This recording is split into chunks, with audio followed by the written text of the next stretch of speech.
Assalamualaikum, balik lagi di channel Jam 12. Kali ini aku nerusin alur cerita dari manual I Have to Be a Monster yang part keempat. Oke, langsung saja masuk ke ceritanya. Ada dua pilihan kelompok Jiangling untuk pergi, dan karena bahan bakar yang hanya bisa bertahan selama 4 jam, pada akhirnya mereka pergi ke camp sementara. Saat mereka sudah sampai di titik koordinat, di sana memang tampak sebuah camp sementara yang didirikan oleh manusia. Ada beberapa tentara yang keluar dari situ. Mereka memang selamat dari camp L4. Hanya saja, mereka ini sudah menjadi sekutu monster. Monster meminta mereka untuk pura-pura menjadi penyintas dan memikat kelompok lain bergabung ke sini. Selama tim lain dikirim ke kota militer L4 asli, mereka ini bisa terus hidup. Sebelum sempat menyerang, Xiao Qiu membunuh mereka semua dengan sangat cepat. Xiao Qiu di sini menggunakan skill baru dari Blood Raven, namanya Crowd Hide. Semua orang dengan cepat membersihkan camp tersebut. Ada juga kejadian lain. Saat mereka pertama kali tiba di sini, ada tim yang lain dipimpin Evelyn untuk bertukar pembekalan. Tapi semua tim Evelyn dibunuh dan menyisakan Evelyn saja. Evelyn yang menjadi pemimpin menyalahkan dirinya sendiri atas kematian timnya. Semua cerita itu ditulis oleh Jiangling di bukunya dan dia juga menulis semua kejadian sebelumnya. Mereka memutuskan akan pergi ke camp militer A1. Itu salah satu kota militer inti yang lebih kokoh daripada camp L4. Setelah menulis runtutan kejadian, Jiangling bilang menurut orang yang berada di camp sementara, camp L4 juga mengalami situasi di mana radio dan komunikasi lainnya terputus pada saat bersamaan.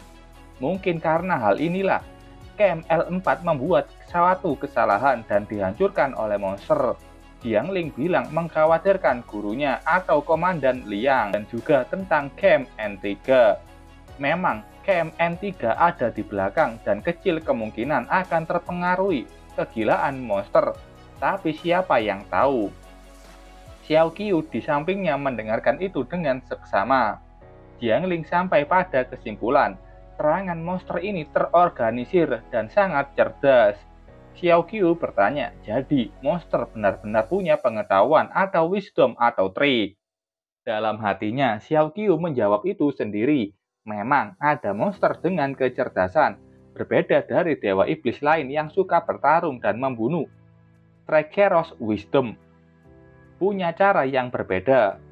Dia tanpa menggunakan kengerian, bahkan monster pilihan dewa yang dibawanya mencoba yang terbaik untuk terlihat seperti manusia dan memusnahkan manusia dengan metode manusia. Dewa monster Trekeros Wisdom itu licik dan pandai menyembunyikan sosoknya. Dia tidak pernah menunjukkan wajahnya sekalipun. Bahkan waktu Xiao Qiao dulu menjadi hero mask yang bertarung mati-matian melawan dewa monster di kehampaan. Sementara Trekeros Wisdom tidak pernah menunjukkan tubuh aslinya. Jiangling tanya ke Xiao Qiu, pedangmu itu sangat kuat, apa namanya? Xiao Qiu menjawab, ini pedang Flying Crow, diberikan seorang teman padaku. Xiao Qiu mengingat Yan Qian. Apakah dia akan masih menganggap teman Xiao Qiu? Saat tahu kalau Xiao Qiu yang membunuh adiknya Yan Qianliu, yang saat itu menjadi Great Demon. Setelah itu, kereta lapis baja terus bergerak menuju ke camp A1. Jiangling bertanya ke bawahannya bagaimana kondisinya. Tentara itu meminta Jiangling melihat keluar. Menggunakan teropong, Jiangling melihat kumpulan debu yang besar di luar sana. Lokasi mereka dipisahkan sebuah jurang yang juga besar, dan di tengah ada banyak sekali monster, entah itu yang tipe darat atau tipe terbang. Semua monster itu bergerak juga menuju ke arah yang sama dengan kereta lapis baja. Kayaknya monster ini juga bergerak menuju ke camp A1. Tentara ini bilang monster itu mungkin ada ribuan. Saat itu, mereka melihat sesuatu yang aneh. Itu kendaraan lapis baja dengan jumlah yang banyak. Kendaraan itu menggunakan senjata api dan mulai menembaki kumpulan monster yang ada. Serangan mereka berhasil menghancurkan kumpulan monster di sana. Kata Jiangling, mereka ini menggunakan metode kelompokkan kendaraan, lalu pancing mereka dengan tembakan dan kendaraan itu, lalu pisahkan monster itu dan hancurkan satu persatu.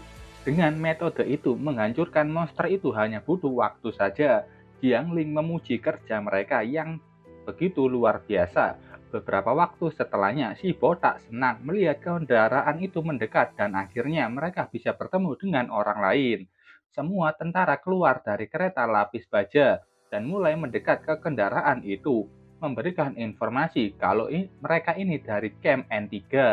Bukannya disambut dengan baik, tentara itu mulai menodongkan senjata mereka, menghentikan orang yang keluar dari kereta. Itu membuat semua orang di dalam kereta sangat kaget. Ada satu tentara yang membawa pedang panjang maju ke sana.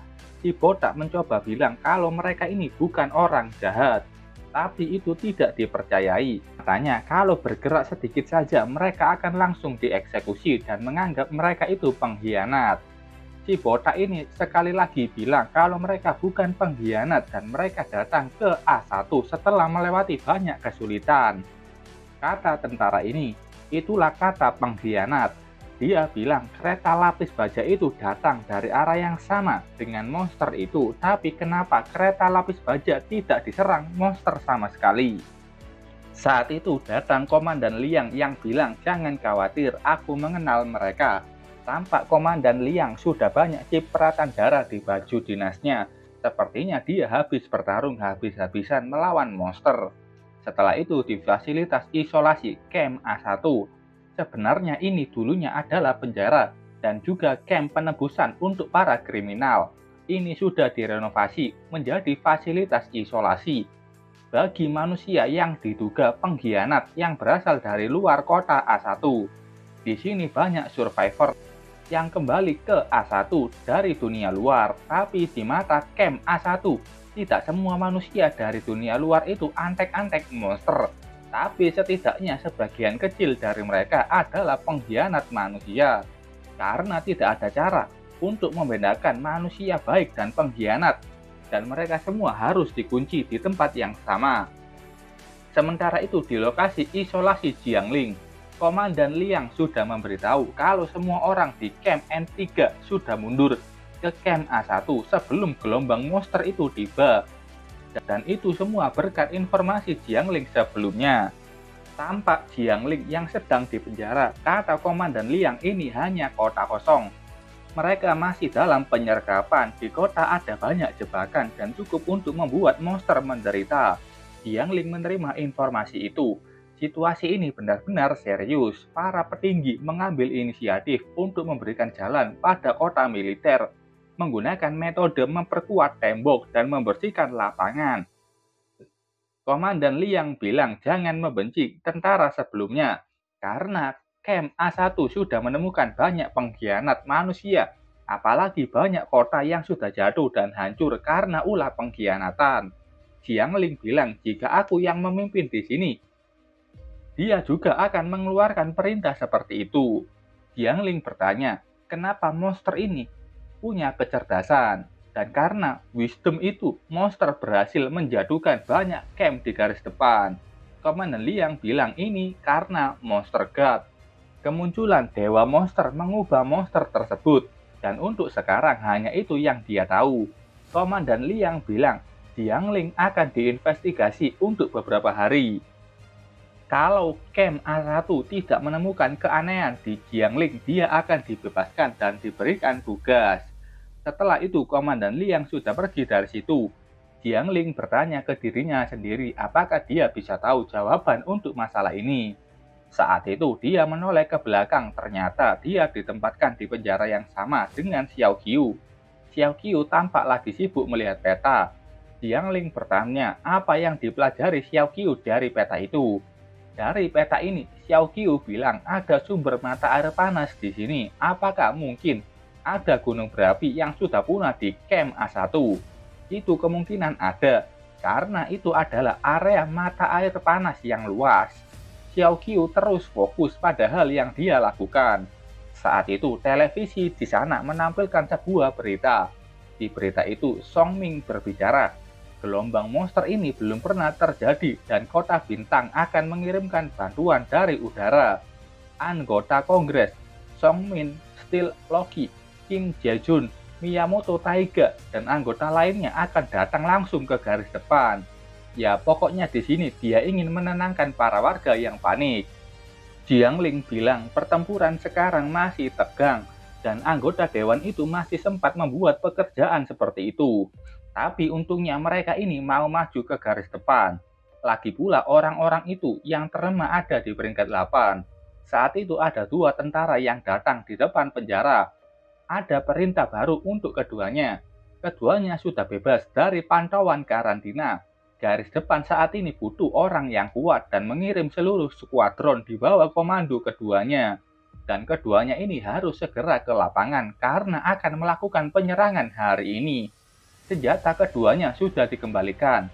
Dalam hati, Jiang Ling bertanya, apakah situasi di garis depan sudah memburuk? Mereka bahkan belum memastikan kekuatan keduanya, tapi mereka sudah dikirim langsung ke medan perang. Xiao Qiu bilang dia butuh orang untuk membantu, namanya Evelyn Clark. Kata tentara itu tidak masalah dan akan mengatur untuk Xiao Qiu nanti. Dan sekarang keduanya harus ikut dengannya untuk mengkonfirmasi tim mereka. Setelah sampai, ternyata yang akan jadi tim mereka adalah kriminal. Semuanya masih berbaju oranye. Jiang Ling dan Xiao Qiu sudah di depan mereka dan tidak menyangka akan diberikan tim kriminal. Kata tentara ini, kalau profesional normal lain sulit untuk dikumpulkan, mereka itu sejak awal akan dikirim ke garis depan. Mereka memang tidak bisa diharapkan, tapi jumlahnya banyak dan Jiang Ling bisa memimpin lebih dari 100 orang sekaligus. Jiang Ling tahu, orang-orang dari camp penebusan dosa kekuatan tempurnya rendah. Mereka tidak punya moral, tidak patuh, dan tidak disiplin. Apa gunanya punya orang banyak? Sebaliknya, justru banyaknya orang ini akan lebih sulit untuk memerintah. Tentara itu menyerahkan sebuah box yang di dalamnya ada walkie-talkie. Peneliti sudah mematakan interferensi elektromagnetik baru-baru ini dan menggunakan komunikator yang dapat mewujudkan pesan instan tanpa gangguan dalam jarak 3 km. Ini bisa diberikan setiap 10 anggota. Jiang Ling bisa membaginya ke tim. Xiao Qiu mengambil satu, jauh lebih nyaman menggunakan benda ini. Tentara itu bilang ke Xiao Qiu, dia mendapatkan hak istimewa. Dia bisa memilih mau pergi kemanapun. Tentara itu bilang daerah di pinggiran barat laut cukup buruk.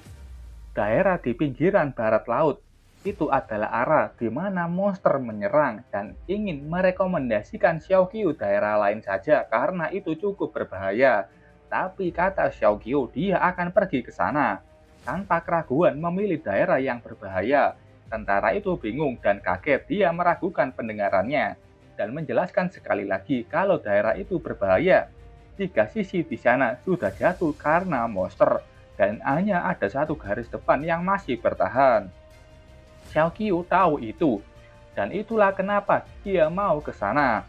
Xiao Qiu bilang dia butuh kurang dari 20 salinan peta daerah itu dan sejumlah perangkat dan kabel bom nuklir taktis mini. Tentara ini menoleh ke Jiang Ling dan Jiang Ling bilang dengarkan saja dia, kami akan memilih area itu. Tentara itu pasrah dan akan mencoba yang terbaik mengajukan persediaan yang mereka butuhkan. Kalau mereka sudah terkonfirmasi, mereka bisa ke konvoi transportasi dan mereka juga bisa langsung dikirim ke medan perang. Jiang Ling tahu keputusan ini karena mereka itu narapidana yang tidak akan menuruti perintah mereka saat di keadaan normal.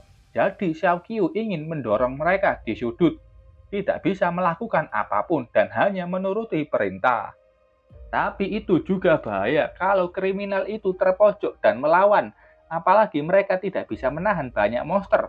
Xiao Qiu hanya diam saja sambil menoleh ke samping, di sana ada Evelyn Clark. Katanya siapa yang tersingkir tergantung pada usaha kita dan usahanya. 2 jam kemudian, setelah menerima rencana itu, dia bilang kalau kau akan mati jika seperti ini. Evelyn panik dengan lokasi misi yang dipilih Xiao Qiu. Mereka sudah tepat di bawah gunung berapi dan banyak kolam air panas. Ini lokasi yang berbahaya dan hanya ada mereka dengan para kriminal. Selain itu, terlihat mereka ke sini dengan kereta lapis baja. Para kriminal menurunkan kotak persediaan. Kata Xiao Qiu, bagaimana kau tahu sampai kau belum mencobanya? Dia menyuruh Evelyn untuk merakit sebuah bom dan menyuruhnya memasang perangkat itu bersama Jiangling di lokasi yang sudah dia tandai di peta. Setelah itu kriminal yang sudah lolos dari penjara mulai memegang senjata mau melarikan diri. Xiao Qiu sudah menduga hal itu. Dia berjalan tenang dan bilang ke mereka, "Oke, baiklah para sampah. Aku sangat senang dengan sorot matamu." Ada satu kriminal yang sudah mengokang pistolnya. Dia marah ke Xiao Qiu yang mengajaknya ke daerah berbahaya. Dia menodongkan itu ke Xiao Qiu, mengancamnya untuk membunuh. Dia akan mengampuni Xiao Qiu kalau dua wanita yang di belakangnya itu mau bersenang-senang dengannya. Salah pilih lawan kamu, Pak. Mendengar ocehan tidak berguna itu, Jiangling sudah maju. Kriminal itu merasakan sakit luar biasa di perutnya. Jiangling sudah menusuk perut orang itu. Katanya, aku akan membunuh satu. Kau tidak keberatan sambil bertanya ke Xiao Qiu. Xiao Qiu bilang, terserah. Tapi lain kali ingat jangan bunuh dulu. Jiangling melepaskan tombaknya dari tubuh kriminal itu. Tahanan lain yang sudah punya senjata api besar lainnya mulai tegang. Jiangling menancapkan tombaknya dan menyulurkan petir ke segala sisi. Tahanan itu langsung terdiam melihat kekuatan Jiangling. Xiao Qiu mengatakan, ikuti perintahku atau mati sekarang. Jangan pernah berpikir untuk melarikan diri. Ketiga arah ini sudah dikelilingi monster dan satu-satunya rute di selatan juga diblokir oleh pasukan. Jadi mereka tidak akan bisa kabur. Saat itu terdengar suara ledakan, membuat mereka menoleh ke arah belakang. Evelyn melihat dengan teropong, dan dari situ dia melihat ke arah lain. Di sana ada pihak tentara yang sudah mulai berperang melawan monster. Evelyn bilang kalau garis pertahanan sudah dikalahkan oleh monster, dan mereka saat ini sudah dikelilingi monster di segala arah. Sebelumnya, di sisi selatan masih dijaga oleh tentara, dan sekarang tentara itu sudah dikalahkan. Para tahanan yang mengetahui itu sangat marah. Xiao Qiu bilang, bagus, kita sudah dikepung, yang berarti kau tidak punya harapan untuk melarikan diri. Jika kau tidak bertarung, kau hanya akan dicabik-cabik oleh monster seperti sampah. Patuhi semua perintahku, aku akan membuat kalian bertahan hidup dan menciptakan keajaiban. Semuanya terdiam mendengar kata-kata Xiao Qiu. Setelah itu, Xiao Qiu membentuk 10 kelompok. Setiap kelompok akan dia beri komunikator.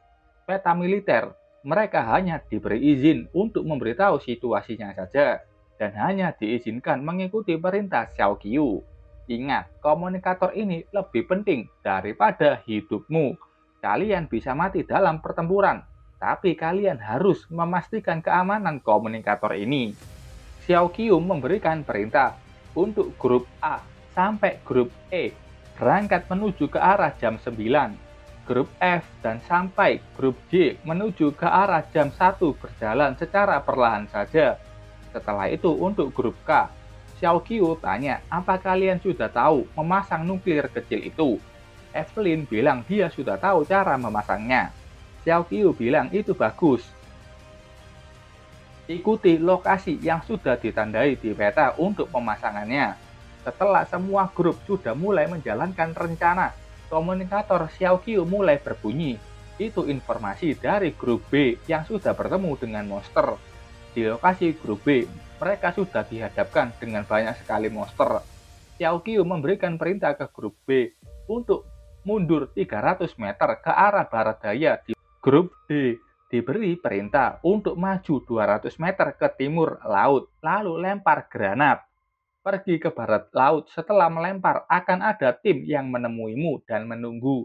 Grup D yang mendengar itu ragu dengan misi dari Xiao Qiu dan bertanya apa Xiao Qiu tahu dan merasakan musuh itu ada di mana. Tapi mereka terus berlari dari kejaran monster menuju ke arah di mana Xiao Qiu memberikan perintah. Mereka sudah sampai di seberang sungai dan benar saja di depan sana sudah banyak monster. Tidak peduli dengan itu, mereka mulai melemparkan semua granat yang mereka pegang ke sini. Ledakan granat itu mengenai para monster yang ada di sana. Monster itu kesal dan mau menyerang, tapi musuhnya sudah hilang. Sesuai perintah dari Xiao Qiu, mereka sudah langsung berlari ke barat laut.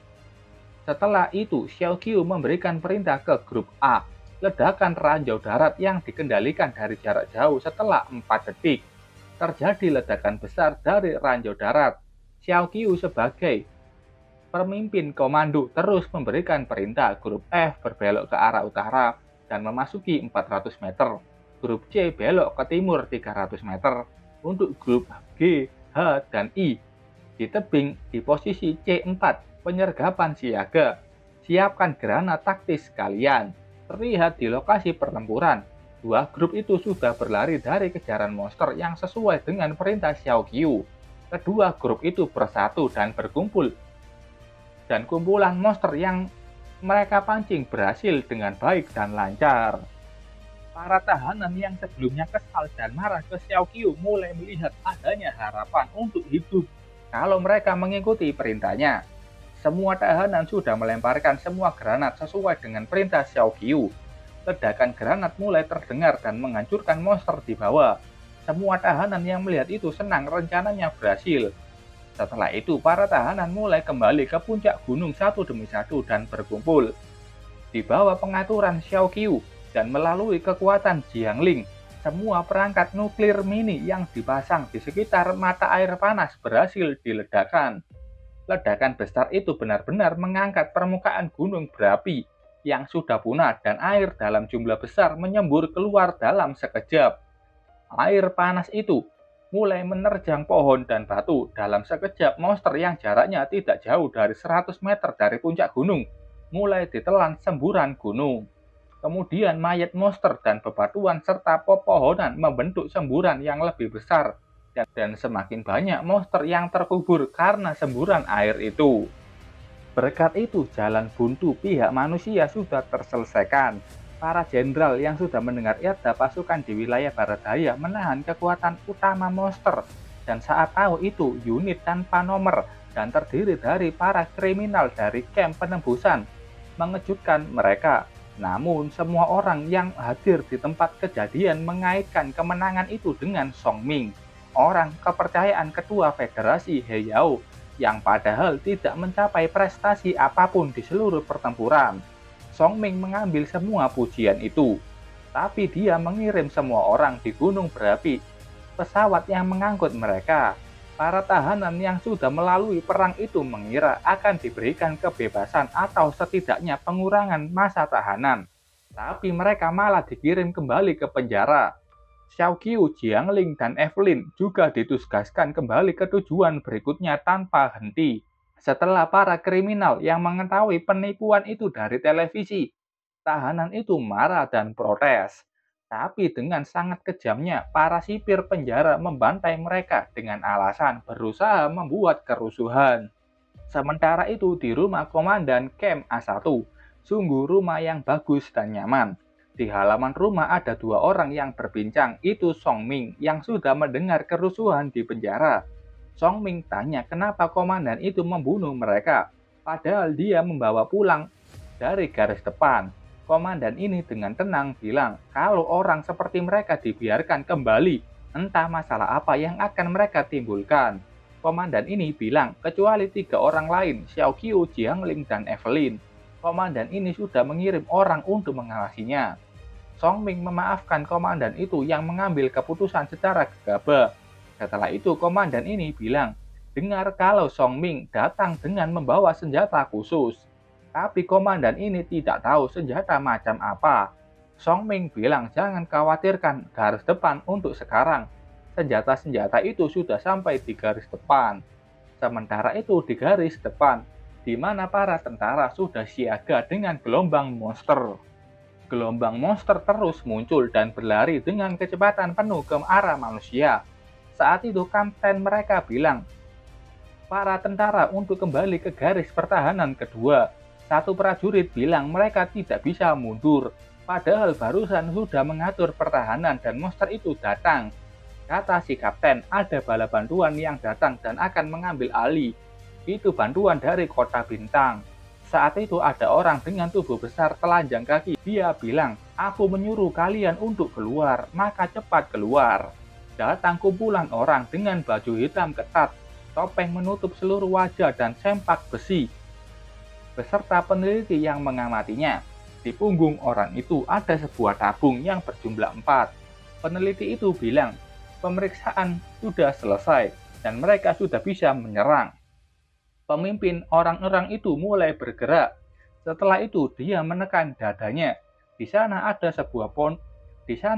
tombol start injeksi. Setelah ditekan, tabung di punggung mereka mulai menyuntikkan cairan menuju ke dalam tubuh mereka. Kekuatan mulai mengalir ke dalam tubuh mereka. Dan setelah suntikan obat penguat itu selesai, pasukan itu mulai maju dengan tujuan membunuh para monster. Peneliti bilang mereka itu adalah kelompok orang gila. Ini hanyalah awal pertarungan dan penyuntikan obat kuat. Jika bukan karena kegilaan ini, bagaimana mereka bisa disebut tim spesial di militer? Dan inilah yang dimaksud senjata oleh Song Ming, senjata humanoid. Para tentara yang melihat itu kaget dan sedikit berdikik ngeri melihat kegilaan mereka. Pada akhirnya, siapa yang monster di sini? Senjata humanoid dengan mudah menebas semua musuhnya. Mereka hanya gila pertempuran, menebas musuh hanya sekali serangan saja. Tentara lain bilang mereka itu terlalu cepat. Dia menyuruh peneliti itu untuk menghentikan mereka dan menganggap kalau peneliti itu yang berasal dari kota bintang tidak tahu betapa berbahayanya gelombang monster. Peneliti yang sok cool ini bilang, menerobos ke gelombang monster itu seperti menunjukkan kekuatan mereka yang sebenarnya. Prajurit itu terdiam mendengar perkataan nggak masuk akal dari peneliti. Ada satu senjata humanoid di tengah-tengah monster. Dia membuka penutup wajahnya dan terlihatlah wajahnya yang sudah seperti monster. Monster di sana berhenti menyerang. Senjata humanoid ini bertanya, apakah kalian merasakan nafas yang sama denganku? Mereka kayaknya sudah menyuntikkan kekuatan monster. Senjata humanoid ini bilang kekuatannya tidak setingkat dengan para monster di sini dan mulai menyuntikkan injeksi kedua. Semua senjata humanoid mengikutinya dan dengan menekan injeksi kedua, injeksi sudah disuntikan ke dalam tubuh mereka. Urat-urat di wajah dan tubuh mereka membengkak. Tangan mereka juga sudah mulai berubah menjadi tangan monster. Monster di sana bingung, ini manusia kok kayak saudara sendiri. Senjata humanoid mencengkeram satu monster dan dengan mudah menghancurkan kepalanya. Dengan tertawa senang, dia bilang, ayo mulai pembantaiannya lagi. Dan ya, mereka ini dengan mudah membantai semua monster yang ada di sana. Bahkan sampai membuat gelombang monster itu sendiri mundur. Prajurit yang melihat itu tidak menyangka kalau mereka itu bisa mendorong gelombang monster dengan sangat cepat. Peneliti ini senang dengan hasil yang jauh dari ekspektasinya. Hanya dengan 100 senjata humanoid, mereka sudah bisa menekan gelombang monster. Dia senang penelitiannya berakhir dengan sukses. Dia yakin dengan bedak modifikasi dan obat kuat, mereka bisa menciptakan manusia biasa menjadi profesional terkuat. Ada satu orang yang membawa kepala monster. Katanya, monster ini kekuatannya bagus dan monster langka. Senjata humanoid ini bilang, ingin langsung ke medan perang lainnya. Tapi kata peneliti, jangan buru-buru. Dan dia mulai memeriksa kondisi tubuhnya. Saat itu ada getaran yang membuat peneliti ini bertanya ada apa. Saat dia menoleh, dia kaget dengan apa yang dia lihat. Itu adalah monster dengan ukuran raksasa, sangat besar dan mendominasi. Senjata humanoid ini bertanya dari mana monster ini datang. Kata peneliti, monster ini berasal dari mayat monster yang sebelumnya. Sebagai senjata humanoid, dia langsung maju. Pokoknya kalau ada monster maka bunuhlah. Orang ini sudah melompat ke atas dan sudah mendaratkan serangan ke monster besar itu. Tapi hasilnya nggak ada. Monster itu sangat kuat dan malah menangkap tubuhnya. Orang ini mencoba keluar dari cengkraman monster itu, tapi dia tidak bisa keluar. Peneliti sudah mendeteksi energi monster itu yang katanya itu monster level 8 atau mungkin monster level 9. Peneliti ini melarang orang itu untuk menginjeksi obat ketiga. Kalau dilakukan, tubuhnya bakalan meledak. Tapi kata orang itu, kalau dia tidak pakai obat kuat, dia akan mati karena monster ini. Dia yakin selama ada kesempatan hidup, dia harus mencobanya. Dan bilang monster di depannya ini hanyalah sampah. Dia sudah menekan tombol injeksi. Obat kuat di punggungnya sudah mulai masuk ke dalam tubuh orang itu. Berbeda dari sebelumnya, kali ini perlengkapan yang dia gunakan di tubuhnya mulai hancur. Peneliti yang melihat itu hanya bisa tertekan dan kaget dengan keputusan itu. Tangan orang ini bahkan sudah berubah menjadi tangan monster. Prajurit di bawah bertanya-tanya apa orang itu berubah menjadi monster. Setelah menjadi monster, dia mencoba melepaskan cengkraman tangan monster raksasa itu yang menangkap tubuhnya. Walaupun dia sudah menginjeksi cairan kuat 3 kali, itu masih tidak berhasil dari cengkraman monster yang sangat kuat. Monster itu mengangkat tangannya ke atas dan menekan tubuh senjata humanoid.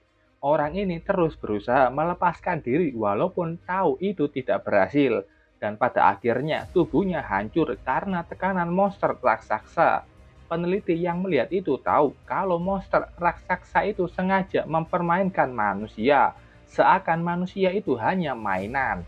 Sementara itu di Komandan Camp A1, dia sudah menerima informasi tentang kemunculan monster level 9 dan monster keluar dalam jumlah yang banyak. Radio yang melaporkan itu mati setelah laporannya selesai. Komandan ini panik dan mulai berlari keluar melihat apa yang terjadi di luar. Setelah dia sampai di balkon rumahnya, dia bisa melihat dengan jelas bayangan hitam besar dalam jumlah yang banyak berjalan mendekati camp A1. Setelah melihat kengerian itu, komandan kembali masuk dengan letih dan tidak menyangka begitu banyak monster level 9 atau bencana yang muncul. Song Ming juga masih di sini ternyata. Komandan ini tahu kalau situasi ini hanya bisa disebabkan kemunculan dewa monster itu sendiri, tapi seharusnya dewa monster itu sukses ditekan dan tidak punya kemampuan untuk campur tangan di luar kehampaan. Kesimpulannya ini karena tidak adanya hero mas. Song Ming yang mendengar itu juga bilang, dewa monster berani keluar sekarang karena mas sudah tidak ada. Song Ming benar-benar makhluk sampah yang hanya bisa menyalakan mas. Semua ini karena hero mas yang mengabaikan peradaban manusia dan semua tanggung jawab ini di tangan mas.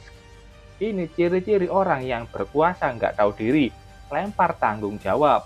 Komandan ini dalam hatinya hanya bisa bilang bahkan hal seperti ini disalahkan ke hero mas. Song Ming berdiri dan bertanya berapa banyak profesional di atas level 7 yang ada di camp A1. Komandan ini bilang, itu ada sekitar 40 level 7 dan 15 profesional level 8 yang terdaftar di camp A1. Ada juga Komandan Liang Zhengye dari N2 yang level 8 dengan dirinya sendiri dan Song Ming yang level 9, maka ada 6 level 9 di sini.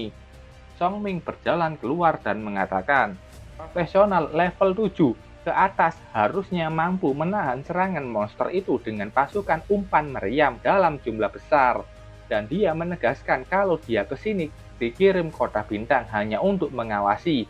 Dia tidak harus diikut sertakan dalam pertempuran. Tambah lagi, ciri-ciri orang berkuasa nggak tahu diri. Mereka tidak mau ikut andil dalam pekerjaan. Komandan A1 benar-benar kesal dan hanya bisa diam mendengar Song Ming berbicara. Song Ming bilang, pertama, kumpulkan umpan untuk pergi ke garis depan. Jangan sampai monster itu menerobos tembok kota. BTW, umpan di sini itu prajurit lain yang dianggap hanya prajurit biasa dan bisa dijadikan umpan seenaknya. Kemudian, gunakan senjata nuklir untuk membersihkan monster itu. Komandan A1 kaget. Kalau menggunakan senjata nuklir pada saat itu masih banyak orang mereka yang bertarung di sana. Jika senjata nuklir digunakan akan banyak korban yang tidak berarti. Dengan senyuman menjijikannya, Song Ming bilang bagaimana itu tidak berarti. Mengorbankan jumlah kecil orang untuk menyelamatkan momentum peperangan. Kalau efek senjata nuklir itu berfungsi baik, profesional senior lain tidak perlu muncul lagi di sini. Dari sini kita tahu Song Ming ini tidak peduli bagaimana efek nuklir nantinya, entah itu buruk atau baik. Komandan dalam hatinya bilang penggunaan nuklir perlu persetujuan Dewan Komite Sentral Kota Bintang. Tapi karena Song Ming sendiri sebagai anggota Kongres bilang itu tidak masalah, maka dia tidak perlu mengambil resiko pergi ke medan perang. Komandan itu bilang mengerti dan akan mengaturnya sekarang. Sementara itu, di tembok Camp A1, prajurit lain mulai tergesa-gesa untuk mengambil senjata dan mempertahankan tembok kota. Saat itu datang Jianling dan Xiao Qiu. Jianling bertanya apa yang terjadi. Jianling kaget dengan apa yang dia lihat. Itu adalah kelompok monster raksasa hitam yang menyeramkan. Jianling bertanya-tanya, monster apa itu sebenarnya? Xiao Qiu yang mencium nafas monster itu mengatakan, kalau itu adalah aura dari dewa monster, Trigeros Wisdom. Monster hitam ini mengambil satu monster kecil. Dia menekan tubuh monster itu menjadi bulatan dan dengan kuat dia melemparkan tubuh monster itu ke arah tembok Camp A1. Melihat adanya sesuatu yang akan terjatuh, para prajurit mulai berhamburan kabur dari sana. Tubuh monster itu menghantam tembok dan membuat kerusakan yang signifikan. Ada 3 bola tubuh monster lain yang sudah terbang, dan dengan tepat sasaran ketiga bola monster itu menghantam tembok camp. Ada hal gila lainnya yang dilakukan monster itu. Ada satu monster yang tampak sedang bersiap, seperti dilempar 2 monster lainnya, dan benar saja, 2 monster itu melemparkan tubuh monster lainnya, terbang menuju ke tembok camp. Monster itu sudah mendarat tepat berada di atas tembok. Ada satu prajurit di sana terdiam kaget dengan apa yang terjadi. Ada kepulan asap. Di situ muncul sebuah mata merah besar dan tangannya menggapai tembok sekaligus menghancurkan tubuh prajurit yang ada di sana. Setelah tembok Camp A1 hancur dan terbuka, para monster ukuran kecil dan sedang mulai masuk ke dalam dan menyerang prajurit yang ada. Jianling yang ada di sana dengan tombak petirnya mengalahkan monster serigala. Dia bertanya ke Xiao Qiu, apakah dia punya rencana untuk bisa membuat mereka menang.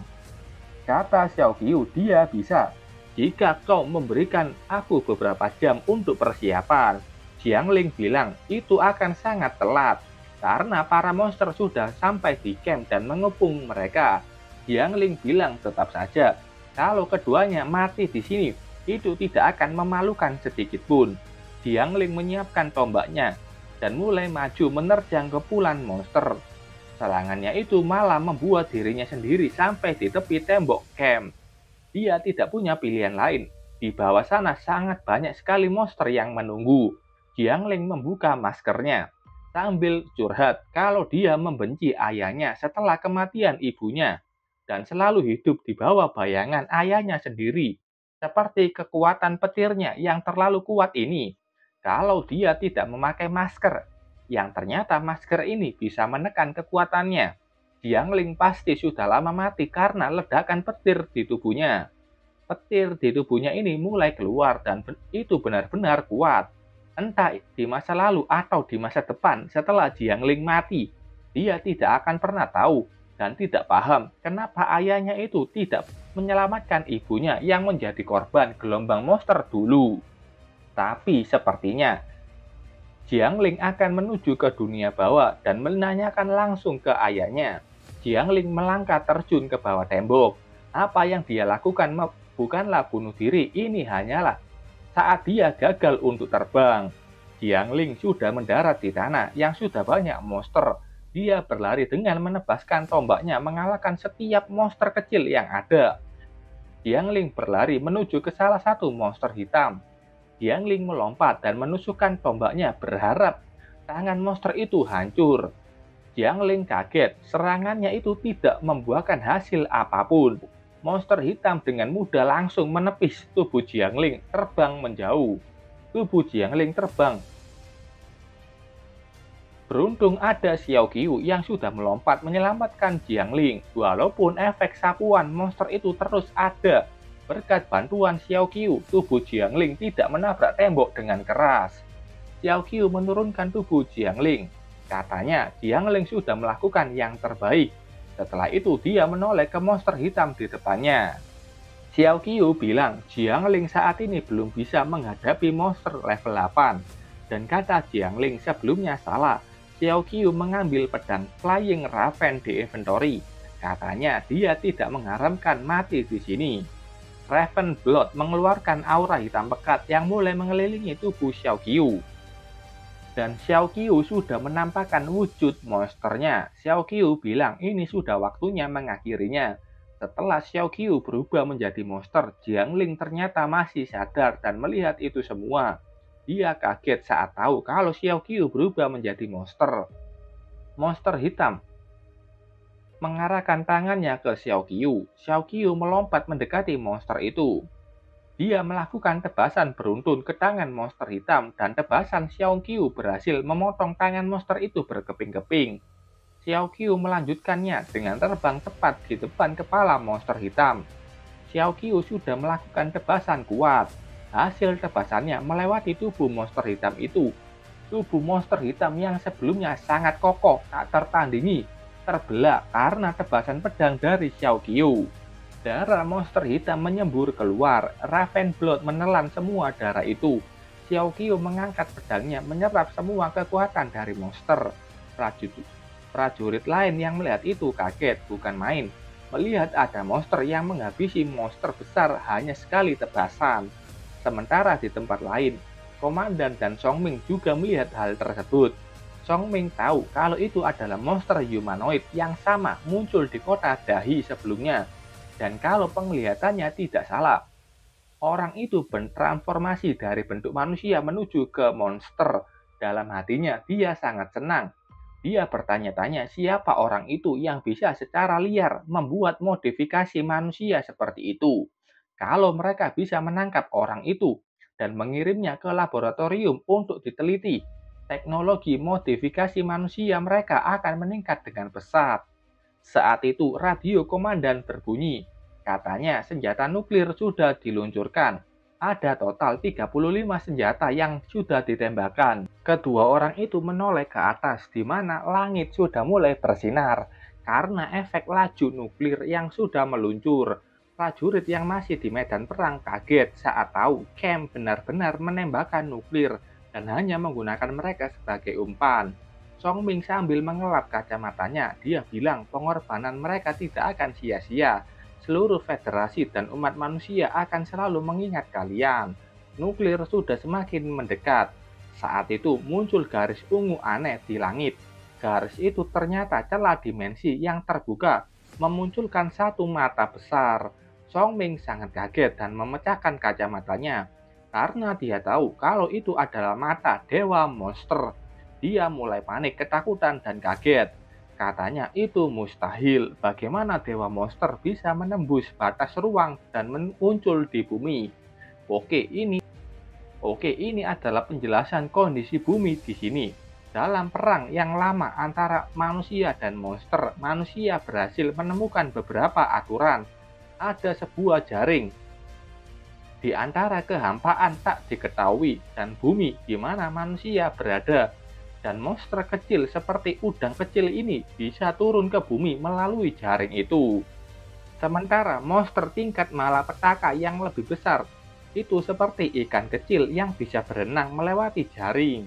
Tapi berbeda lagi untuk dewa monster. Itu seperti hiu putih yang haus darah mencoba dengan ganas menerobos jaring itu. Manusia memahami jaring itu dan dewa monster yang tidak bisa menembus jaringnya. Akhirnya hampir semua toko tingkat tinggi di federasi adalah pembawa kedamaian dan hero Mas sebagai minoritas dari fraksi pertempuran.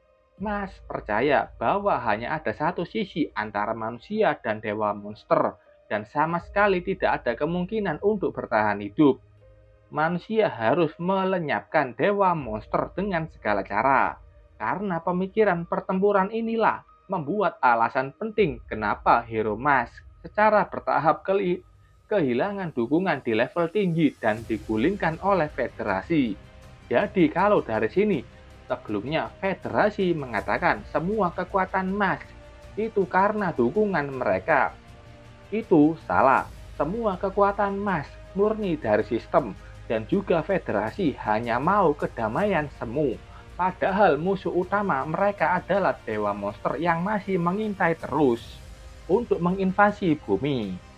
Dengan alasan kalau Mas ingin terus manusia berperang dengan monster, para petinggi federasi membuat namanya buruk dan digulingkan dari kekuasaannya. Kita balik lagi ke medan perang. Nuklir sudah mulai turun ke para monster. Mata dewa monster itu menoleh ke arah nuklir. Dan saat itu muncul banyak portal kecil di depan semua peluru nuklir. Dewa monster mengirim nuklir itu entah di mana. Songming kaget melihat itu. Dewa monster menggunakan teleportasi untuk memindahkan semua nuklir. Setelah itu Songming berjalan panik keluar dari situ. Komandan ini kayaknya tidak tahu Dewa Monster dan juga panik melihatnya. Dia menoleh ke belakang melihat Songming yang berjalan keluar. Dia tanya, Songming mau kemana? Kata Songming, situasi di sini sudah di luar kendali. Kemunculan Dewa Monster sangat penting dan dia akan mengubah pola seluruh dunia. Songming mau kembali ke kota bintang untuk melaporkan ini secara langsung. Yang intinya dia mau kabur. Ini ciri-ciri orang berkuasa nggak tahu diri lainnya. Kalau ada masalah besar dan tidak mau tanggung jawab, tinggal melarikan diri saja. Komandan ini malah ikut-ikutan kabur ke kota bintang dengan alasan juga mau melaporkan masalah ini. Sementara itu di medan perang, Jiangling yang di sana kaget dengan apa yang terjadi. Dia bertanya sebenarnya mata apa itu. Semua prajurit yang di sana juga terdiam lesu dengan nasib mereka. Monster hitam mulai berteriak dan seperti menyembah kemunculan dewa monster.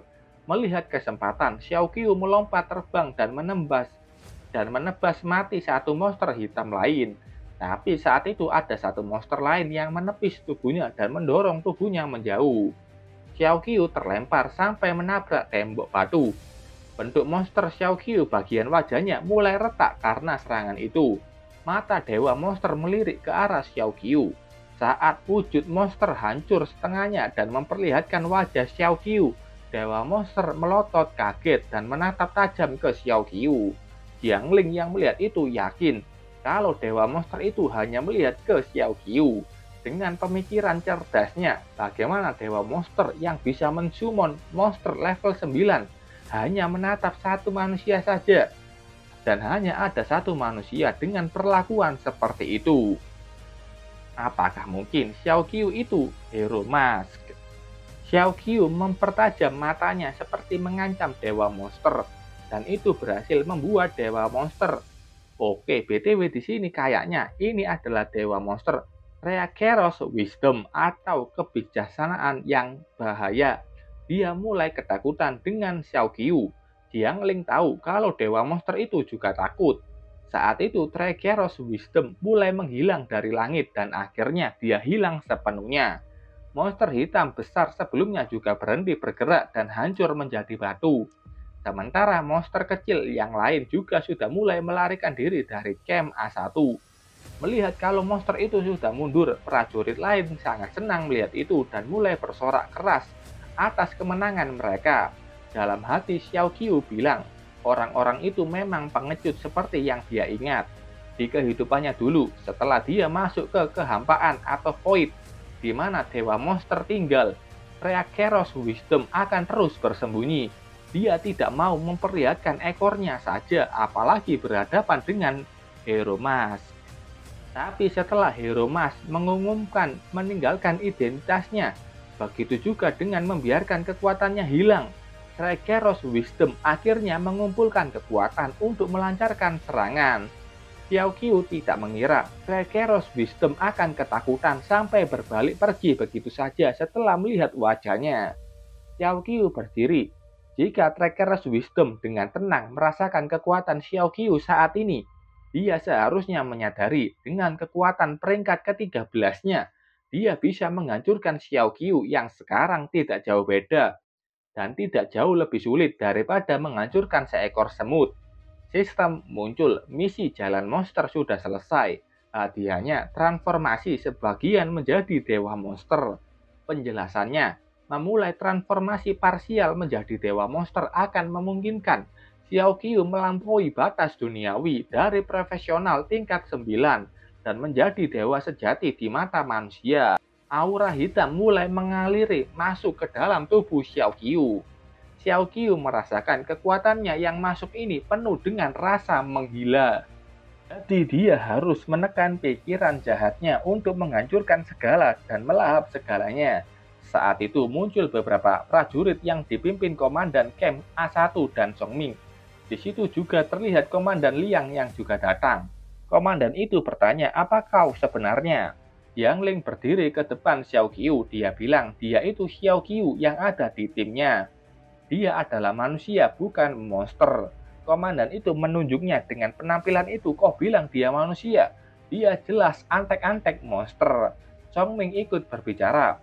Bacot orang ini sangat banyak. Intinya dia bilang Xiao Qiu itu monster walaupun berwujud manusia. Apalagi dia sudah bersembunyi lama dan yakin dia yang menyebabkan gelombang monster.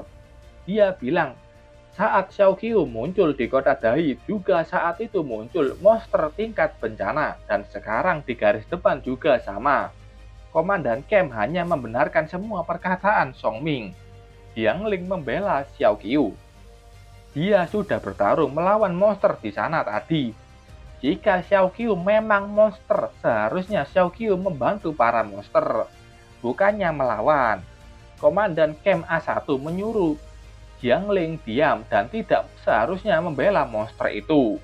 Muncul lagi satu ciri-ciri orang berkuasa yang nggak punya otak kalau lagi didebat atau diberikan saran, menyuruh orang itu tetap diam dan menganggap semua orang bodoh kecuali dirinya.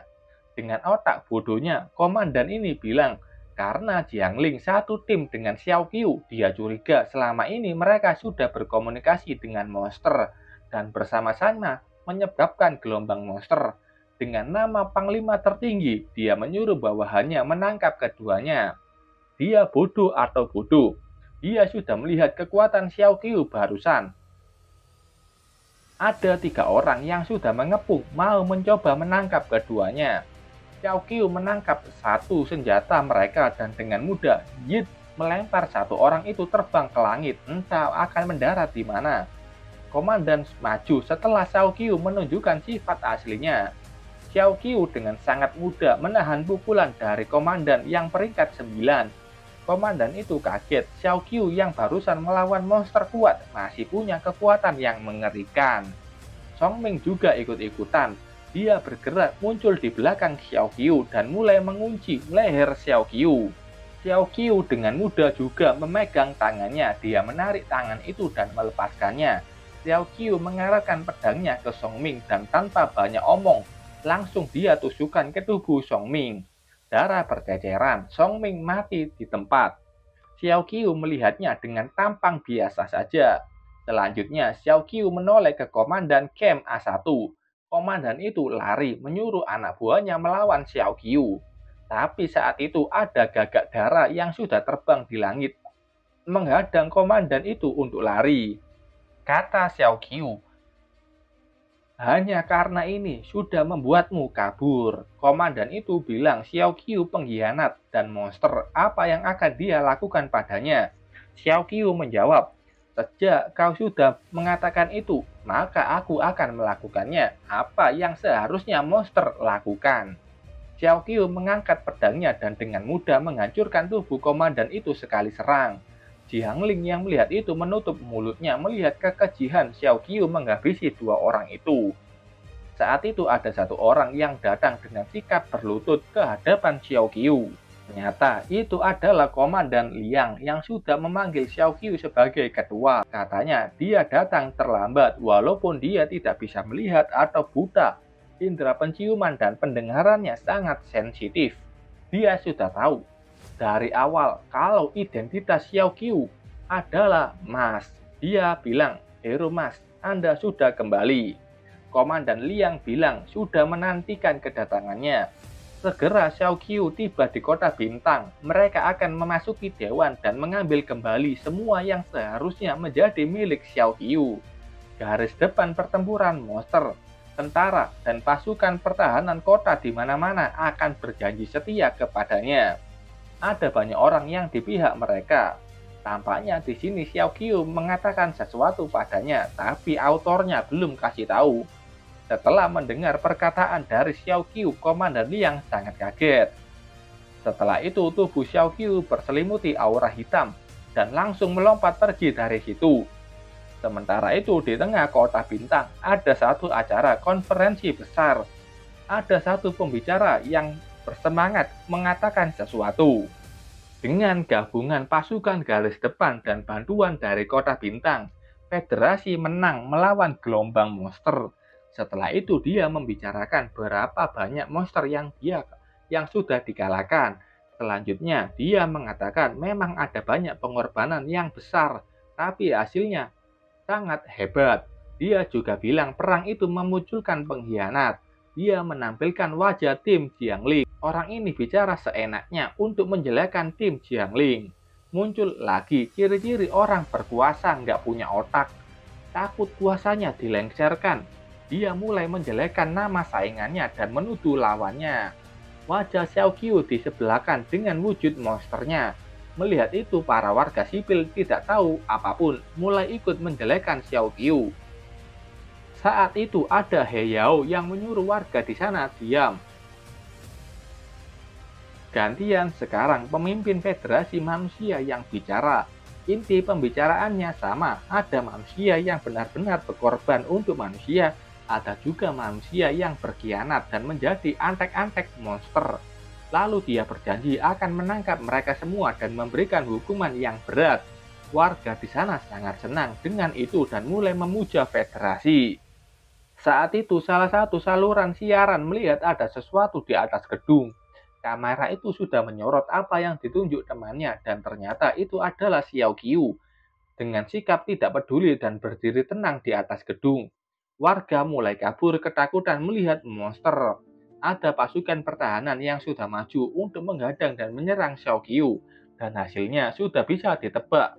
Mereka dikalahkan dengan mudah, dan Xiao Qiu tidak mau bertarung lama, jadi Xiao Qiu mengeluarkan aura membunuhnya, membuat pasukan itu terjatuh pingsan. Xiao Qiu sudah turun, dia berjalan mendekati ke panggung. Warga yang melihat itu mundur dan membuka jalan ke Xiao Qiu.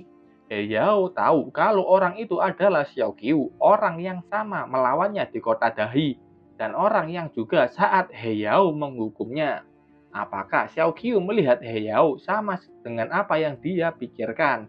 Tentu saja tidak. He Yao dalam pikirannya tahu kalau Xiao Qiu tidak akan pernah menganggapnya serius. Lagi pula dirinya sekarang, bagaimana bisa dibandingkan dengan Hero Mask? Mask adalah pahlawan yang banyak dikagumi orang. Tapi He Yao tahu ini adalah kesempatan baginya untuk membuktikan diri. Semua orang akan melihat kehebatannya. He Yao punya kesempatan untuk mengalahkan Mask. Selama dia menyuntikkan obat kuat yang bisa merubahnya menjadi demon, dia bisa menjadi seperti Mask. He Yao sudah mengambil obat itu dari sakunya. Xiao Qiu berjalan santai ke atas panggung, sementara He Yao masih ragu-ragu dan takut menggunakan obat kuat. Xiao Qiu sudah melewatinya, seakan dia tidak melihat ada He Yao di situ. Padahal He Yao sudah mau melawannya. Setelah Xiao Qiu berada di depan mimbar, He Yao langsung terjatuh lesu. Xiao Qiu mengumumkan dirinya, "Aku adalah Mask." Warga kaget mendengar itu dan tidak percaya. Bagaimana Mask menjadi monster? Di situ ternyata ada juga Jiangling yang ikutan menonton dan mendengar kaget kalau Xiao Qiu itu benar-benar Mask. Xiao Qiu bilang, "Aku sudah kembali, tapi bukan sebagai pahlawan. Ini sudah dibuktikan kalau manusia tidak pernah membutuhkan seorang pahlawan. Apa yang kalian butuhkan hanya ada satu, dan itu adalah aku. Itu tidak masalah jika aku dipanggil Mas atau dengan nama yang lainnya. Selama aku bisa memimpin kalian di keputusasaan dan keluar dari jurang.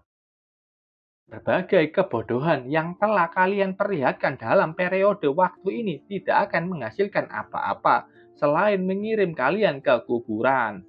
Aku tidak pernah membutuhkannya, tapi kalian semua membutuhkanku." Warga di sana yang mendengar kata-kata dari Mas tidak percaya kalau Xiao Qiu itu benar-benar hero Mas.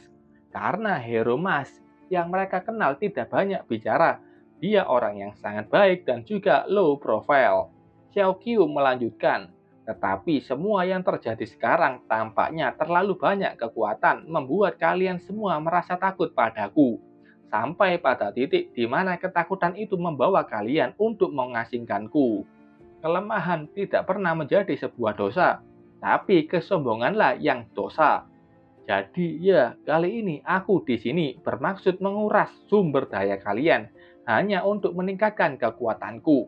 Ini adalah pesan ke seluruh dunia bahwa mulai hari ini dan seterusnya, seluruh dunia adalah milikku. Jiangling yang mendengar itu akhirnya tahu kalau Xiao Qiu itu memang Mas. Jadi itu mengapa gurunya mengatakan hal seperti itu dan bersikap sangat aneh padanya. Dan itu kenapa juga Xiao Qiu bisa memberitahunya mengenai rahasia tentang Dewa Monster. Jiangling entah kenapa menangis di sini. Semua warga sipil yang ada di sana mendengar pidato Mas mulai bersorak, memuja Xiao Qiu. Bahkan banyak orang yang mulai bersujud memuja sosok Xiao Qiu yang akan menjadi penyelamat mereka. Dalam hati Xiao Qiu dia mengatakan, Dewa Monster, come on, datanglah kapanpun yang kau mau. Oke, Xiao Qiu sudah mengumumkan dirinya sebagai hero Mas dan akan mulai menantang Dewa Monster selanjutnya. Oke, sampai sini dulu ceritanya. Terima kasih buat kalian yang sudah menonton videonya sampai selesai. Salam jam 12. Jangan lupa subscribe, like, dan komen. Bye.